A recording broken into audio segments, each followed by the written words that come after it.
ফেনীর বন্যা পরিস্থিতি অনেকটা উন্নতির দিকে রয়েছে।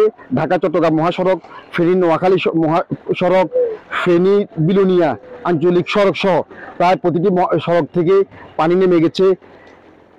শহরের প্রধান প্রধান সড়ক যেগুলোতে অনেক পানি ছিল, এই মুহূর্তে শহরের প্রধান প্রধান সড়কে পানি নেই, পানির অবস্থা অনেকটা নেমে গেছে। তবে গ্রামীণ সড়কগুলো এখনো পানির নিচে তলিয়ে আছে। শহরের পাড়া মহল্লা এখনো পানির নিচে ডুবে আছে। শহরের প্রায় যেসব এলাকা পানিতে প্লাবিত হয়েছিল সেসব এলাকা এখনো পানির নিচে তলিয়ে আছে। ফেনী জেলার প্রায় 80% এলাকায় বন্যায় পানিতে তলিয়ে গিয়েছিল। এই মুহূর্তে যেসব এলাকা পানিতে তলিয়ে গিয়েছিল সেই সব এলাকা থেকে পানি অনেকটা কমে যাওয়ায় সেসব এলাকার বাসিন্দারা পানিবন্দী এলাকা থেকে উঁচু এলাকার দিকে আসার চেষ্টা করছেন। কেউ কেউ আবার সেই পানিবন্দী এলাকা নিজেদের ঘর বাড়ি দেখতে গেলেন, তারা এসে জানাচ্ছেন তাদের বাড়ি ঘরে কিছু নেই। শহরে প্রায় প্রতিটি মানুষই জানাচ্ছেন তারা বন্যার আগের দিন বিকেলেও পানির কোনো আভাস পাননি।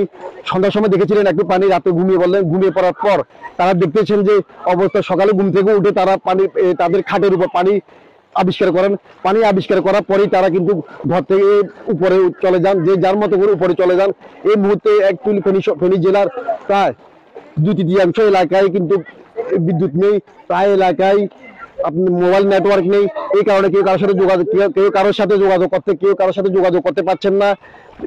তাদের ফেনী জেলার প্রত্যন্ত অঞ্চলে যারা আছেন তাদের যে সকল আত্মীয় স্বজন ফেনী শহরে বা ঢাকা চট্টগ্রামে বিদেশে থাকেন, তারা বিভিন্নভাবে সামাজিক যোগাযোগ মাধ্যমে তাদের পরিবার পরিজনের ঠিকানা দিয়ে, এড্রেস দিয়ে তাদেরকে রক্ষা করার জন্য সবাইকে সাহায্য চেয়ে সহযোগিতা চেয়েছেন। কিন্তু অ্যাকচুয়ালি ওই মুহূর্তে ফেনীর পশুরাম, ছাগলনাইয়া এবং ফুলগাজীতে বিদ্যুৎ সংযোগ না থাকে এবং মোবাইল নেটওয়ার্ক না থাকায় কেউ কারোর সাথে যোগাযোগ করতে পারেনি। প্রশাসনের পক্ষ থেকে যে হটলাইন খোলা হয়েছিল সেই হটলাইনেও যোগাযোগ করার কোনো সুযোগ ছিল না, কারণ সেই মুহূর্তে কোথাও বিদ্যুৎ ছিল না, কোথাও কোনো মোবাইলের নেটওয়ার্ক ছিল না।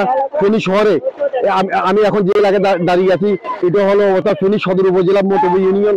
এই এলাকার প্রায় মানুষ কিন্তু আপনার কৃষি নির্ভর এবং তারা প্রায় সবাই প্রায় এখানকার বাসিন্দায় কিন্তু খামারি, কেউ মৎস্য খামার করে, কেউ পোল্ট্রি খামার করে, কেউ গরুর খামার করেছে। এই এলাকার মৎস্য খামার এবং পোল্ট্রি খামার সহ প্রায় সবগুলো কিন্তু এই মুহূর্তে পানিতে তলিয়ে আছে। এই এলাকার কোটি কোটি টাকা নষ্ট হয়ে গিয়েছে। এরকম ফেনী জেলার প্রায় প্রতিটি এলাকায় কিন্তু সব তলিয়ে গিয়েছে। বড় বড় টাওয়ারগুলোতে তাদের আন্ডারগ্রাউন্ডে গাড়ি থাকা সবগুলো গাড়ি নষ্ট হয়ে গিয়েছে। তাদের আন্ডারগ্রাউন্ডে সাব স্টেশন থাকা বিদ্যুতের এই মুহূর্তে সাব স্টেশনগুলো ধ্বংস হয়ে গিয়েছে। কখন বিদ্যুৎ এখানে আসবে তারা তাও বলতে পারছে না।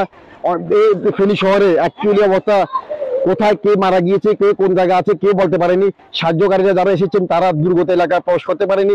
আমরা জেনেছি যারা দুর্গত এলাকায় গিয়েছেন অনেকগুলো বোট কিন্তু বন্যা পানিতে তলিয়ে গিয়েছে। তাদের ভাগ্যে কি ঘটেছে তাও কেউ জানে না, কিছু বলতে পারেনি। বন্যায় কতজন মারা গিয়েছে, কতজন ক্ষয়ক্ষতি হয়েছে তাও কিন্তু অবস্থা অ্যাকচুয়ালি সঠিক তথ্য জানা যায় না। প্রশাসনের পক্ষ থেকে, জেলা প্রশাসনের পক্ষ থেকে একজনের মৃত্যুর খবর দেওয়া হলেও সামাজিক যোগাযোগ মাধ্যম সব বিভিন্নভাবে আমরা জেনেছি মৃত্যুর সংখ্যা আরো অনেক বেশি হতে পারে। এই ছিল ফেনী থেকে আমার কাছে সর্বশেষ।